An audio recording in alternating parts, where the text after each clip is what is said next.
Hello friends. अब हम वापस से स्टार्ट करेंगे चरक सूत्र स्थान 5 दैट इज मात्रा शीतियम अध्यायम का पार्ट 2। यहाँ से हम इसको रिज्यूम करने वाले हैं। अभी तक हमने अंजन और हमें कितने मात्रा में खाना खाना चाहिए, कौन सी चीज़ डेली लेनी चाहिए, कौन सी चीज़ डेली नहीं लेनी चाहिए, क्विक रिविजन कौन सी चीज़ें हमें डेली लेनी चाहिए। शुरू कैसे करेंगे? षष्टिक, शाली, मुदग हमने पैर बना लिया था, सैंधव आमल के साथ में खा लिया था। फिर अंतरिक्षम पयः उसमें सर्पी डाल दिया था, जांगलम और उसको किसके साथ लिया था? मधु, और एक यव रह गया। ओके, अब हम स्टार्ट करेंगे जहाँ से हमने स्टॉप लिया था। ठीक है, अभी ये जो है हरेनु काम, अभी एक्चुअली धूमपान का टॉपिक शुरू हो रहा है, तो we are going to start with the धूमपान। ठीक है, अभी जो है सबसे पहले हमें ध्यान रखना है ये सारे जो है ना इंग्रेडिएंट्स है कि हम लोग धूमवर्ती किससे बनाएंगे। वो सारे इंग्रेडिएंट्स के नाम रखने इट्स नॉट असेंशियल, पर ये पता होना चाहिए कि हरेनु काम। ठीक है, हरेनु काम मतलब क्या हो जाएगा? हरेनु काम इज निर्गुंडी निर्गुंडी बीज। ठीक है, हरेनु काम हो जाएगा। और अगर मैं बोलूँ व्हाट इज हरेनु, तो does anyone know what is हरेनु? हरेनु इज मटर। ठीक है, तो हरेनु का हरेनु ये पता होना चाहिए। ठीक है, इसमें मेनली जो है बहुत सारी चीजों के नाम दिए हुए कि हमें इससे धूमवर्ती बनानी चाहिए, वो हमारे लिए इतना इम्पोर्टेंट नहीं है। लेकिन हमारे लिए इम्पोर्टेंट यहाँ पर क्या हो जाएगा? ताम वर्ती में यव सन्नी भाम, यव स मतलब वर्ती कैसी होनी चाहिए? यव की जैसी होना चाहिए। अंगुष्ठ समितम हमारे अंगुष्ठ की जैसी होनी चाहिए, और अष्ट अंगुल होनी चाहिए।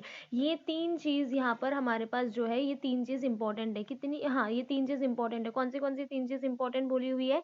कि पहली चीज यव की जैसी होनी चाहिए, अंगुष्ठ के जैसी होनी चाहिए, और अष्ट अंगुल होनी चाहिए। ये धूमवर्ती के बारे में है। ठीक है, अब मैं थोड़ा सा और क्विक रिवीजन आपको करवा देती हूँ। अगर मैं धूमवर्ती की बात करती हूँ तो चरक के हिसाब से तो हमने देख लिया, वो 8 अंगुल हो जाएगा। वहीं पर अगर मैं वाग्भट के हिसाब से जाती हूँ तो वो 12 अंगुल हो जाएगा। ठीक है, और वाग्भट से फिर मैं अगर विदेह पर जाती हूँ, V for Vagbhata V for Videha, उसका हाफ हो जाएगा, दैट इज 6 अंगुल, 6 अंगुल। ठीक है, और ये धूमवर्ती की बात हो रही है, धूम नेत्र की बात नहीं हो रही है। ठीक है, धूमवर्ती की बात हो रही है। तो चरक ने 8 अंगुल दिया, अंगुश जितना बोला हुआ है यव सन्निवम। वाग्भट ने 12 अंगुल बोला हुआ है, और विदेह ने 6 अंगुल बोला हुआ है। Is it clear to you? This is important. ठीक है, अभी हम इसमें आगे जाएंगे।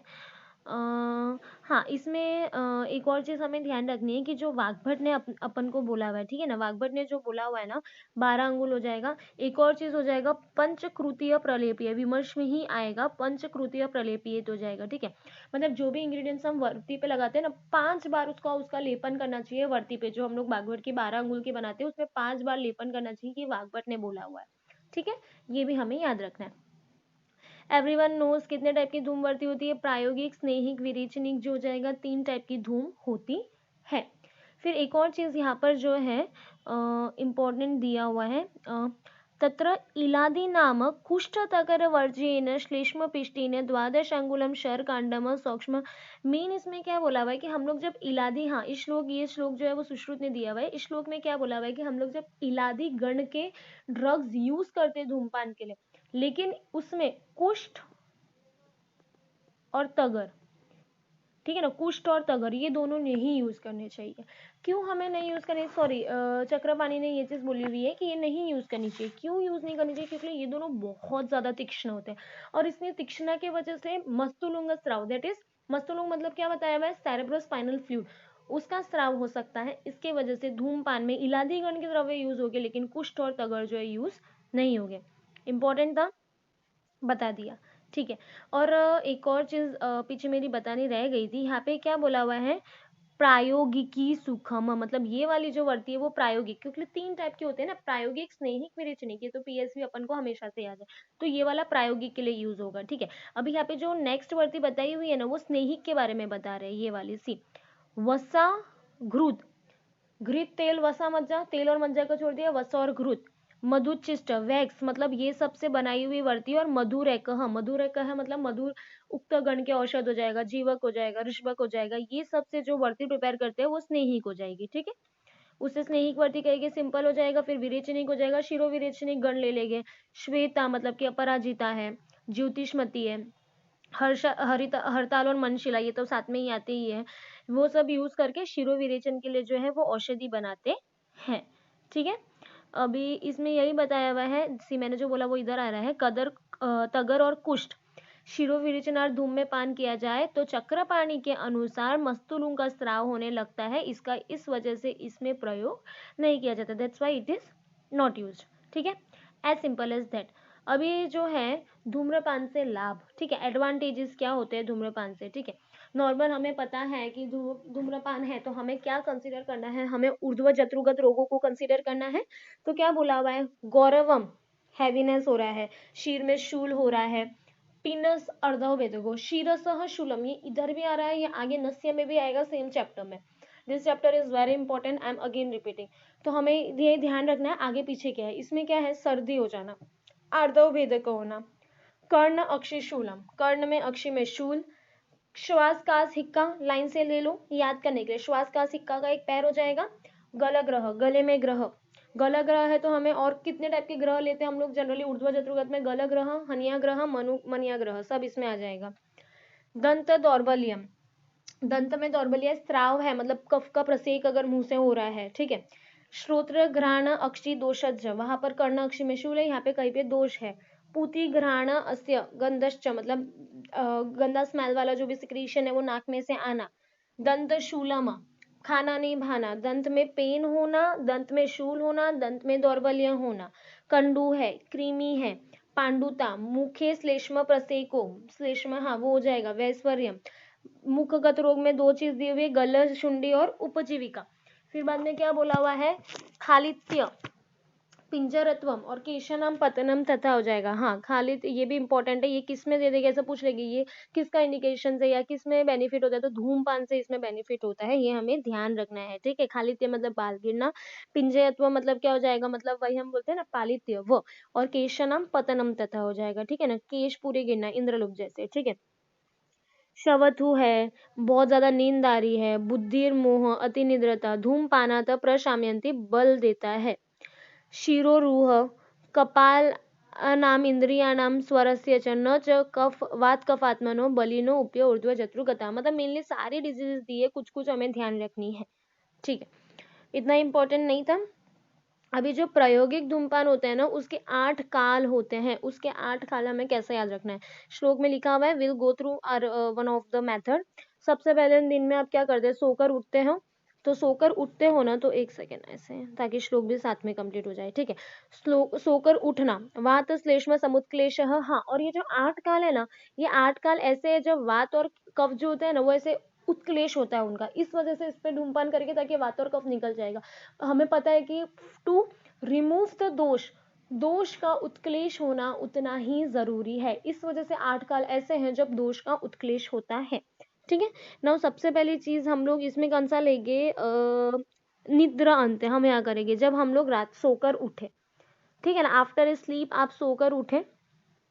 दूसरी चीज, सोकर उठने के बाद अपन क्या करते हैं, सबसे पहले मंजन करेंगे, विल ब्रश आते, तो दंतानी घृष्य छ, दंतानी घृष्य छ, ये हमारी जो हो जाएगी ना सेकंड हो जाएगा, कि सोकर उठे, फिर हमने क्या किया, ब्रश किया, ब्रश करने के बाद हमने क्या किया, स्नात्वा, हमने नहाया, नहाने के बाद हमने क्या किया, भुक्तवा, हमने खाया, कुछ तुम्हें मिर्ची वाला खाया, उसकी वजह से तुमको ऐसे कहते हैं ठसका लगा, तो तुमको छींक आई, तो क्षुत्वा, यू स्नीज्ड, स्नीज किया तो सब खाना खाए थे, तो इट लीड्स टू वॉमिटिंग, समुलिख्य दैट इज वॉमिटिंग, 6 हो गए, फिर वॉमिटिंग हो गए, आपको बिल्कुल अच्छा नहीं लगेगा। फिर आपने नेक्स्ट चीज आपने क्या करी, आपने नेक्स्ट चीज क्या किया, यू डिड नस्य, यू डिड अंजन, तो 7 and 8, here we complete the 8 प्रायोगिक काल। सोकर, हाँ, तो कैसे थे हमारे पास ये 8 प्रायोगिक काल हो जाएगा, हम लोग जो है वो सोकर उठे, सोकर उठने के बाद हमने नेक्स्ट चीज क्या की, वी डिड ब्रश, ब्रश के बाद स्नात्वा, स्नात्वा के बाद भुक्तवा, भुक्तवा के बाद शवथु, शवथु के बाद उल्लिख्यम, फिर नावन और अंजन। ठीक है, तो ये 8 हमारे पास जो हो जाएगा ना प्रायोगिक काल जो हो जाएगा, इस तरीके से कंप्लीट हो जाते हैं, 8 प्रायोगिक काल जो है कंप्लीट हो जाते हैं। इसको इसी तरह से याद रखना, that's a very good method to remember this. Okay, फिर नेक्स्ट हमारे पास इसमें क्या हो जाता है, ओके, कौन धूम कितनी बार पीना चाहिए, वो 8 प्रायोगिक काल है, लेकिन अगर दैनिक काल बोले, मतलब कि हमें पता है कि प्रायोगिक, स्नेहिक, विरेचनिक 3 टाइप के, अब इसको दिन में कितनी बार लेना चाहिए, ठीक है, तो वो बताया हुआ है कि द्विकालपाई स्याद्वह कालेशु, हाँ, कि प्रायोगिक जो हो जाएगा ना दिन में 2 बार करीब ले सकते हैं। ठीक है, वो 8 में से कोई भी 2 बार लेना है, ठीक है। स्नेहिक का क्या बोला हुआ है, स्नेहिक वाला स्नेहन कर देगा एक, और विरेचन वाला हम लोग क्यों देते हैं, विरेचन वाला हम लोग धूमपान दे रहे हैं शोधन के लिए, शोधन के लिए मतलब क्यों दे रहे हैं, उसके बॉडी के अंदर के दोष निकालने के लिए, तो उसको ऑफकोर्स ज्यादा बार देंगे, ठीक है। तो 3 या 4 बार हो जाएगा। त्रिह चतुह पीबेत, मतलब 3 या 4 टाइम्स हमें उसको देना होता है, ठीक है। ये विरेचन एक धूमपान का हो गया। अभी नेक्स्ट हम लोग देखते हैं कि धूमपान के लक्षण, मतलब प्रॉपर सम्यक हुआ है कि नहीं। रत अभी सोचो कि अगर हम लोग स्मोक कर रहे हैं, नॉर्मली आप सोचो कि धूमपान अगर हम लोग कर रहे हैं, सबसे पहले हमारा ऊर्ध्व चतुर्गत में सबसे लास्ट वाला कौन सा है, हृदय। हृदय के बाद ऊपर क्या आ जाएगा, कंठ। कंठ के बाद आ जाएगा, क्योंकि इंद्रियों में तो इससे बेनिफिट होगा ही होगा। तो हृदय, कंठ, इंद्रिय संशुद्धि, वहां पे एक होना शुद्धि। और सबसे पहले हमने क्या पढ़ा था कि गौरवम शिरसः, सर भारी लग रहा है, तो शिरसः सम यथेरितानाम दोषानाम सम्यक पित्तस्य लक्षणम, ठीक है। तो शांति हो जाना, और यथेरितानाम दोषानाम मतलब जो दोष बड़े हुए हैं वो कम हो जाना, तो ये सम्यक, सम्यक की हमारे पास कितनी चीज बताई हुई है यहाँ पे, 3 चीज बताई हुई है।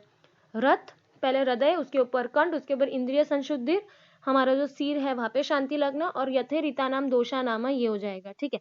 यहीं पे अगर मैं बोलूं हृदय पार्श्व, ध्यान से सुनना, हृदय कंठ है, हृदय पार्श्व इंद्रिय शुद्धि, तो वो हमारे पास कहाँ होता है, वो वमन में आता है, ठीक है।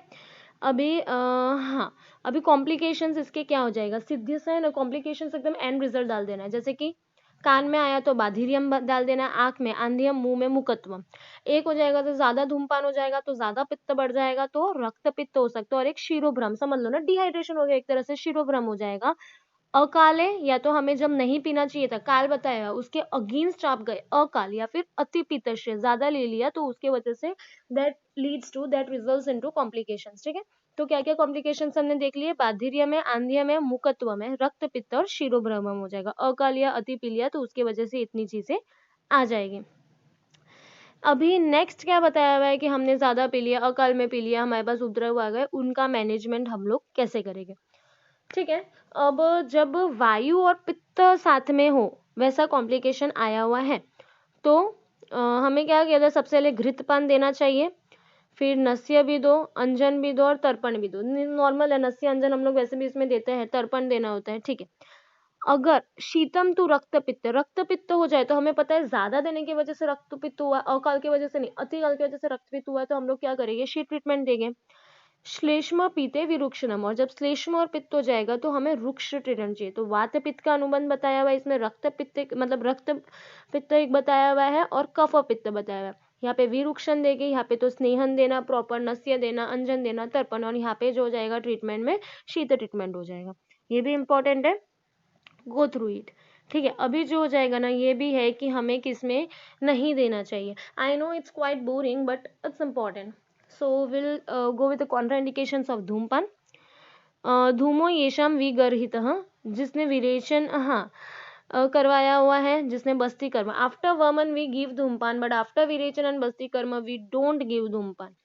न रक्ति, न विषेनार्तो, न शौचन, न गर्भिणी, ठीक है। क्या बोला हुआ है, शोकन न, सॉरी, ठीक है। तो रक्तपित्त जिसको होता है, विष जिसने लिया हुआ है, शोक है, दुखी है, गर्भिणी है, ये बहुत नॉर्मल कॉन्ट्राइंडिकेशंस है। श्रम में हमें नहीं देना होता है, मद में हमें नहीं देना होता है, रात में जो जागते हैं उसमें हमें नहीं देना होता है, मूर्छा, भ्रम, तृष्णा में नहीं देना चाहिए, मद्य जिसने लिया हुआ है, दूध जिसने लिया हुआ है, स्नेह लिया हुआ है, मधु, 4 चीज बोली हुई है खाने की, मद्य, स्नेह, मधु भी लेने के बाद उसको हमें नहीं देना होता है, ठीक है। फिर बाद में हाँ, तो रुक्ष शरीर वाले जो क्रोधित हो जाएगा, जिनका तालु शोष है, तालु शोष में भी हमें नहीं देना चाहिए। तालु शोष में क्यों नहीं देना चाहिए, एक रीजनिंग क्वेश्चन आ जाता है तालु शोष में। एक्चुअली तालु शोष एक ऐसी डिजीज होता है जिसमें वात और पित्त का प्रकोप होता है, ठीक है, वात और पित्त का प्रकोप होता है। सपोज हमने उसमें तालु शोष में हम कौन सा नस्य देंगे, स्नेहन नस्य, अगर हमने स्नेहन नस्य दिया तालु शोष में, कफ बढ़ जाएगा, कफ बढ़ने की वजह से जो है वो क्लेदन हो जाएगा, क्लेदता जैसे ही आती है वो स्त्रोतस में जाके ऑब्स्ट्रक्शन करेगा, स्त्रोतस में जैसे ही ऑब्स्ट्रक्शन होगा that will lead to increase in वात, और जैसे ही वात बढ़ेगा पित्त बढ़ेगा, और वैसे ही ज्यादा और तालु शोष और तृष्णा होगी। इसकी वजह से उसमें नहीं है। ऐसे टाइप के क्वेश्चंस अभी जो है रीजनिंग पूछते हैं कि इसमें क्यों नहीं देना चाहिए, दैट क्वेश्चंस आर राइजिंग। अभी के एग्जाम्स में ऐसे क्वेश्चंस बहुत होते हैं, तो हमें ये ध्यान रखना है कि कब बढ़ेगा, स्रोतस में अवरोध जाएगा, उस वजह से वात बढ़ेगा, पित्त बढ़ेगा, और एक्चुअली तालुशोष वात पित्त इंक्रीज की डिजीज है, तो डिजीज और ज्यादा एग्रेवेट होगी। तिमिर में, शिरस्या शिर पे चोट लगने में, शंखक जो होता है, वी नो ऑल शंखक डिजीज, ठीक है। तो शंखक में, रोहिणी में, मुंह की कौन से दो डिजीज में हम लोग दे रहे थे, शुंडिका और उपजीविका, बरोबर।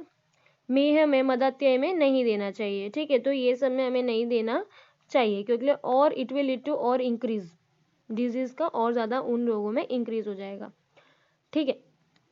अभी एक और चीज बताया हुआ है, धूम योग्य पिबेत दोषे शिरोघ्राण अक्षी संश्रये, ठीक है। जैसे मतलब क्या बताया हुआ है कि अगर किसी को शिर में, नाक में या आंख में दोष हो और धूम पीने योग्य पुरुष हो तो उसे नासिका से धूमपान कराना चाहिए, लेकिन जिसको कंठगत दोष हो तो उसे मुख से, कंठस्थ मुखेन घ्राणपि, ठीक है। कंठस्थ दोष हो तो उसको मुख से हमें धूमपान कराना चाहिए, और मुख से हम धूम पिएंगे तो मुख से निकालेंगे, लेकिन एक और चीज बोली हुई है, नासिका से धूम पीने के बाद धूम को मुख से ही निकालना चाहिए। ये इंपॉर्टेंट श्लोक है। प्रतिलोमम गतो या अशु धूमो हिंस्यादि चक्षु, क्योंकि अगर हम लोग उसको नाक से निकालने की कोशिश करेंगे तो वो प्रतिलोम मार्ग में जाएगा और नेत्र को नष्ट कर देगा। एक चीज समझाई हुई है वापस से, जब शिरो, अक्षी और घ्राण की कोई भी प्रॉब्लम होगी तो हम उसको नाक से धूम देंगे, और कंठगत रोग होगा तो कंठ से ज्यादा पास कौन सा है, मुंह, तो मुंह से धूम देंगे। लेकिन ये चीज बोली हुई कि जब हम लोग नाक से धूम देंगे तो हम उसको मुंह से निकलना है, क्योंकि प्रतिलोम में जाएगा तो वो अक्षी को हमारे डैमेज करेगा, ठीक है। इंपॉर्टेंट था। अभी वही बताया हुआ है नाक से धूमपान करने की विधि, वो बताया हुआ है कि वे अपने अंग, और हाँ, रुजु व अंग चक्षुष तच्चेता, मतलब ये बताया कि उसको प्रॉपर, इसमें इतना कुछ नहीं है, उसको सीधा बैठने चाहिए, अंग प्रत्यंग और नेत्र को सीधा करके धूमपान में चित्त लगाकर पूरा ध्यान रखना चाहिए, सुखपूर्वक सीधे आसन बैठकर, हाँ, नासिका का एक छिद्र बंद कर 3 आवृत्ति द्वारा नाक से, हाँ, तो इसमें 3 कोशिकाएं होती है, हमें वो ध्यान रखना है, वो आगे आएगा, ठीक है। तो उसको लेना चाहिए धूमपान, ठीक है, ये नॉर्मल था। हाँ, फिर बाद में क्या बताया हुआ है, चतुर्विंशतिकम नेत्रम, हाँ, फिर ये भी बोला हुआ है कि प्रायोगिक है, स्नेहिक है, विरेचनिक है, ठीक है। तो वो उनकी लेंथ कितनी है, प्रायोगिक, स्नेहिक, विरेचनिक धूम नेत्र की लेंथ कितनी हो जाएगा, तो चतुर्विंशति मतलब प्रायोगिक वाला जो हो जाएगा ना, वो चतुर्विंशति मतलब 24 अंगुल हो जाएगा। स्नेहिक वाला जो हो जाएगा ना, द्वात्रिंश, द्वात्रिंश मतलब 32 अंगुल। और क्या बोला हुआ है, प्रयोगे अधर्ध्यम अध्य अर्धम इष्यते, मतलब क्या बोला हुआ है कि जो विरेचनिक वाला है, प्रयोगे मतलब वो प्रयोग से 1.5 अंगुल बड़ा है, 1.5 अंगुल, इसके अगर हम लोग बड़ा करेंगे तो कितना होगा, करेक्ट 36 अंगुल हो जाएगा, ठीक है। तो ये चीज बताई हुई है, प्रायोगिक, स्नेहिक, विरेचनिक। अब यहाँ पे इंपॉर्टेंट आ जाता है ये, क्योंकि क्या बोला हुआ है, विरेचन का डायरेक्टली 36 अंगुल बोला हुआ नहीं है, वी कैलकुलेटेड इट टू 36 अंगुल, लेकिन विरेचन का कितना बोला हुआ है, प्रयोग से अधर्ध्यम इष्यते मतलब 1.5 अंगुल हो जाएगा, 24 का 1.5 अंगुल इज 36 अंगुल, ठीक है। रज्जु होना चाहिए, त्रिकोश फलितम, पहले ही हमने बोला कि उसमें त्रिकोश होना चाहिए, और कोल अस्थि अग्र प्रमाणितम, आगे से कोल अस्थि का साइज होना चाहिए, ये भी बहुत इंपॉर्टेंट होना चाहिए, ठीक है, कि कोल अस्थि का साइज और त्रिकोश होना चाहिए, ठीक है। तो ये धूम नेत्र के बारे में इंडिकेशन है, ये हमें ध्यान रखना है, ठीक है। बस्ती नेत्र समद्रव्यम धूम नेत्रम प्रशस्यते, ठीक है। बस्ती, हाँ, द्रव्य धूम नेत्र बनाया जाना श्रेष्ठ माना जाता है, ठीक है। अभी धूम नेत्र से पार में, धूम नेत्र के बारे में हमने देखा कि उसमें रज्जु होना चाहिए, 3 कोशिका होना चाहिए, कोल अस्थि का आगे का प्रमाण होना चाहिए। तो वो क्यों होता है, क्योंकि वो इंसान को बेनिफिट करता है। क्या बेनिफिट करता है, देखो, दूराद विनिर्गतः पर्वतछिन्नो नाड़ीतनुकृतः न इंद्रियम बाधते धूमो मात्रा काल निषेवितः।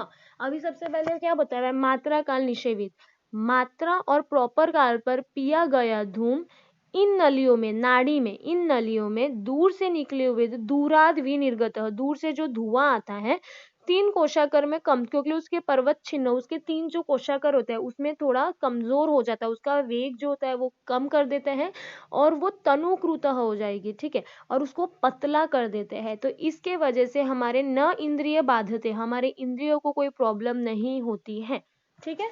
तो वही बताया कि धूम नेत्र में 3 कोशिका और ये होती है, तो उसका बेनिफिट क्या होता है कि जो दूर से जो धुआं आ रहा होता है उसका वेग को कम कर देते हैं, तनुकृत पतला कर देते हैं, न इंद्रिय बाधते, हमारे इंद्रिय को कोई भी प्रॉब्लम उसके वजह से नहीं होगी।